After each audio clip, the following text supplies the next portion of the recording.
Ti Dice La Patria by Ernest Hemingway. The road of the pass was hard and smooth and not yet dusty in the early morning.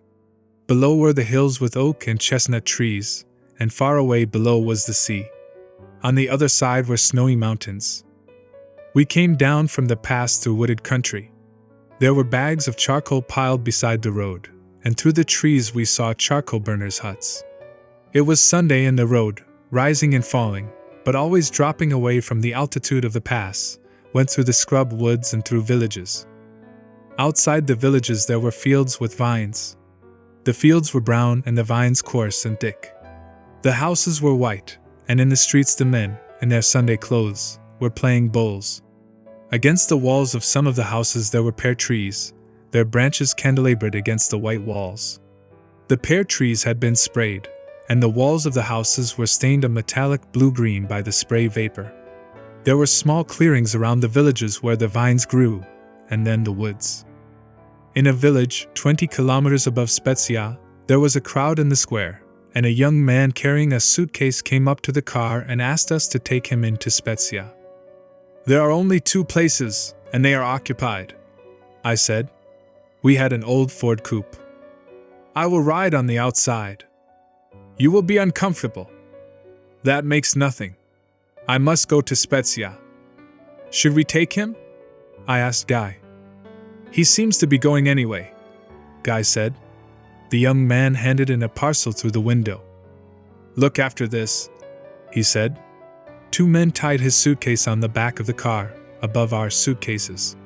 He shook hands with everyone, explained that to a fascist and a man as used to traveling as himself there was no discomfort, and climbed up on the running board on the left-hand side of the car, holding on inside, his right arm through the open window. "You can start," he said. The crowd waved. He waved with his free hand. "What did he say?" Guy asked me. "That we could start." "Isn't he nice?" Guy said. The road followed a river. Across the river were mountains. The sun was taking the frost out of the grass. It was bright and cold, and the air came cold through the open windshield. "How do you think he likes it out there?" Guy was looking up the road. His view out of his side of the car was blocked by our guest. The young man projected from the side of the car like the figurehead of a ship. He had turned his coat collar up and pulled his hat down, and his nose looked cold in the wind. "Maybe he'll get enough of it," Guy said. "That's the side our bum tire's on." "Oh, he'd leave us if we blew out," I said. "He wouldn't get his traveling clothes dirty." "Well, I don't mind him," Guy said, "except the way he leans out on the turns." The woods were gone. The road had left the river to climb. The radiator was boiling. The young man looked annoyedly and suspiciously at the steam and rusty water. The engine was grinding, with both Guy's feet on the first speed pedal, up and up, back and forth and up, and finally, out level. The grinding stopped, and in the new quiet there was a great churning bubbling in the radiator. We were at the top of the last range above Spezia and the sea.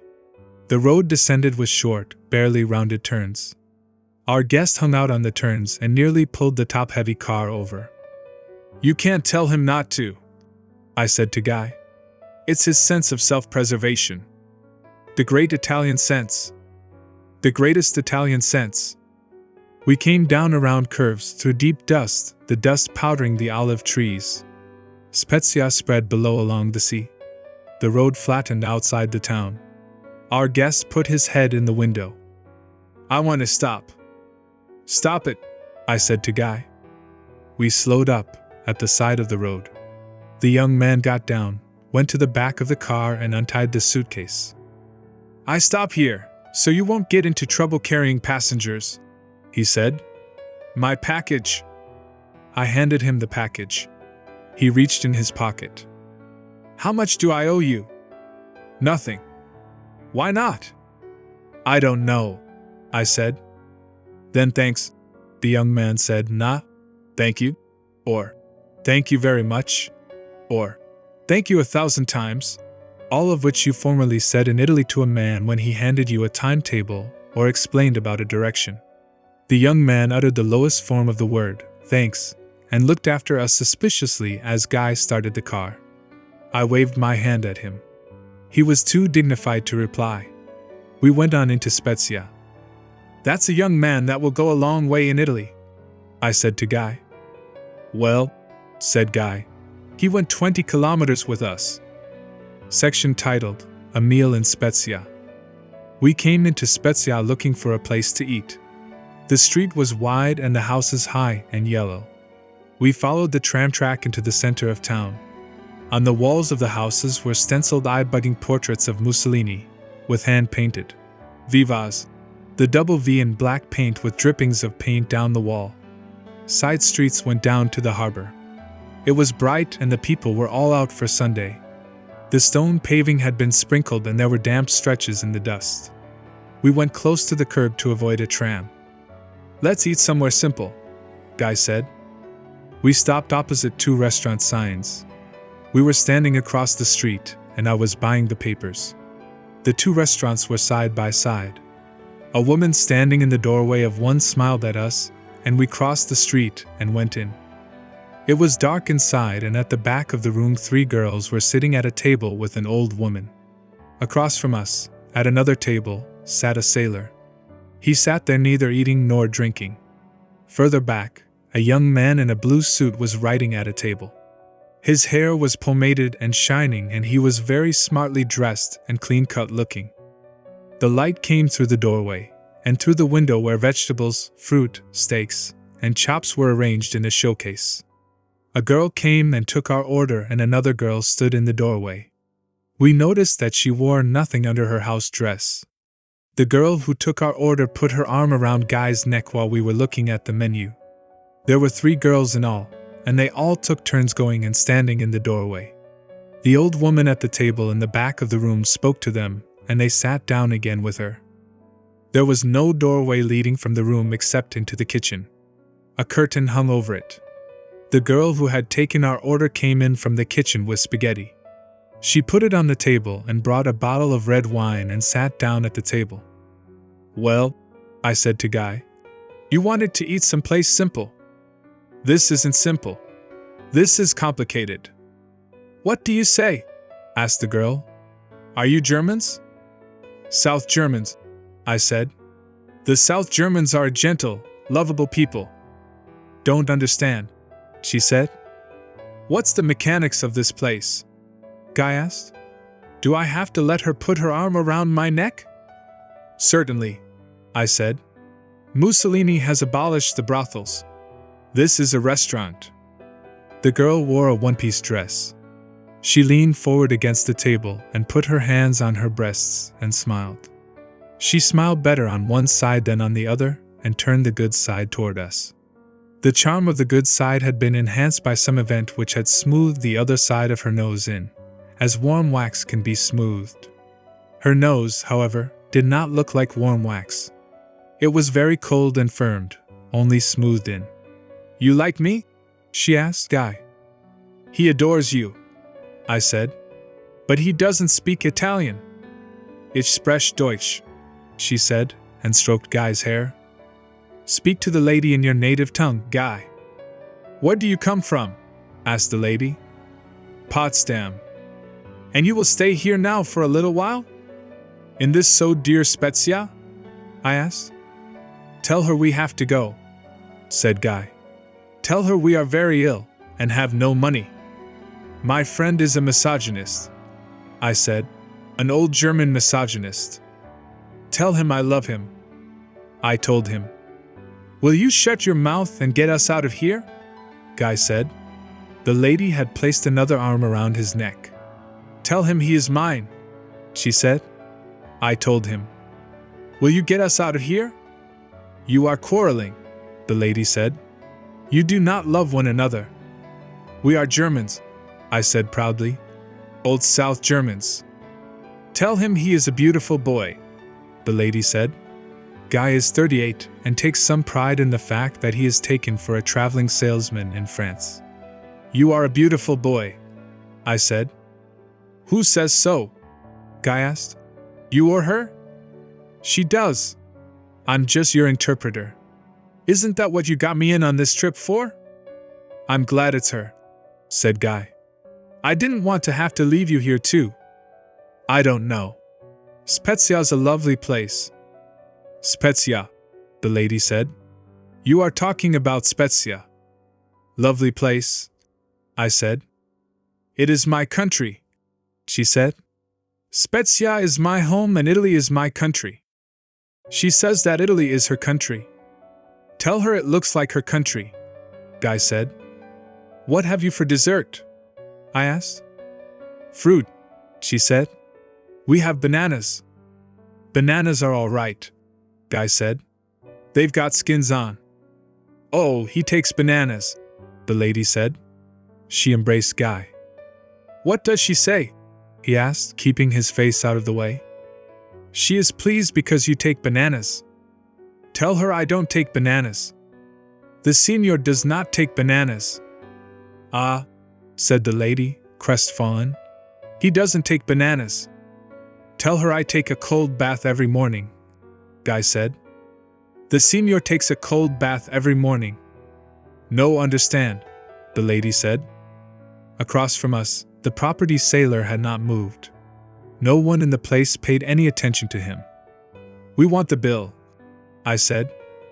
Oh no. You must stay. Listen, the clean-cut young man said from the table where he was writing. Let them go. These two are worth nothing. The lady took my hand. You won't stay? You won't ask him to stay? We have to go, I said. We have to get to Pisa, or if possible, Firenze, tonight. We can amuse ourselves in those cities at the end of the day. It is now the day. In the day we must cover distance. To stay a little while is nice. To travel is necessary during the light of day. Listen, the clean-cut young man said. Don't bother to talk with these two. I tell you they are worth nothing and I know. Bring us the bill, I said. She brought the bill from the old woman and went back and sat at the table. Another girl came in from the kitchen. She walked the length of the room and stood in the doorway. Don't bother with these two, the clean-cut young man said in a weary voice. Come and eat. They are worth nothing. We paid the bill and stood up. All the girls, the old woman, and the clean-cut young man sat down at table together. The property sailor sat with his head in his hands. No one had spoken to him all the time we were at lunch. The girl brought us our change that the old woman counted out for her and went back to her place at the table. We left a tip on the table and went out. When we were seated in the car ready to start, the girl came out and stood in the door. We started and I waved to her. She did not wave, but stood there looking after us. Section titled, After the Rain. It was raining hard when we passed through the suburbs of Genoa and, even going very slowly behind the tramcars and the motor trucks, liquid mud splashed onto the sidewalks, so that people stepped into doorways as they saw us coming.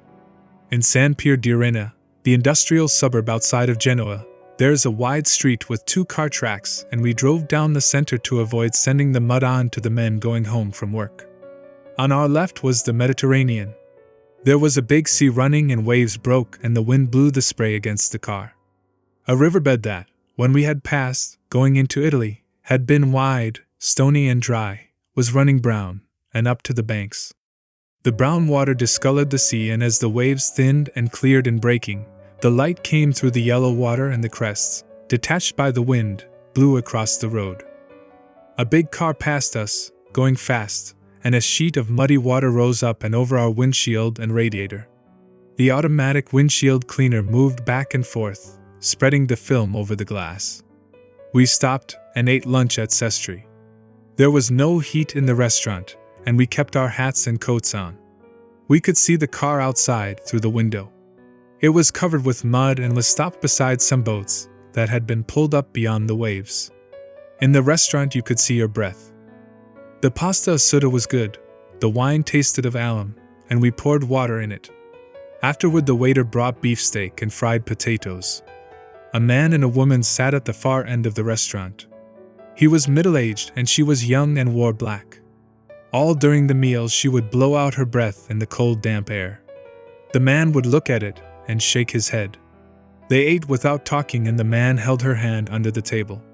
She was good-looking, and they seemed very sad. They had a traveling bag with them. We had the papers, and I read the account of the Shanghai fighting aloud to Guy. After the meal, he left with the waiter in search for a place which did not exist in the restaurant, and I cleaned off the windshield, the lights, and the license plates with a rag. Guy came back, and we backed the car out and started. The waiter had taken him across the road and into an old house. The people in the house were suspicious, and the waiter had remained with Guy to see nothing was stolen. Although I don't know how, me not being a plumber, they expected me to steal anything, Guy said. As we came up on a headland beyond the town, the wind struck the car and nearly tipped it over. It's good it blows us away from the sea, Guy said. Well, I said, they drowned Shelley somewhere along here. That was down by Viareggio, Guy said. Do you remember what we came to this country for?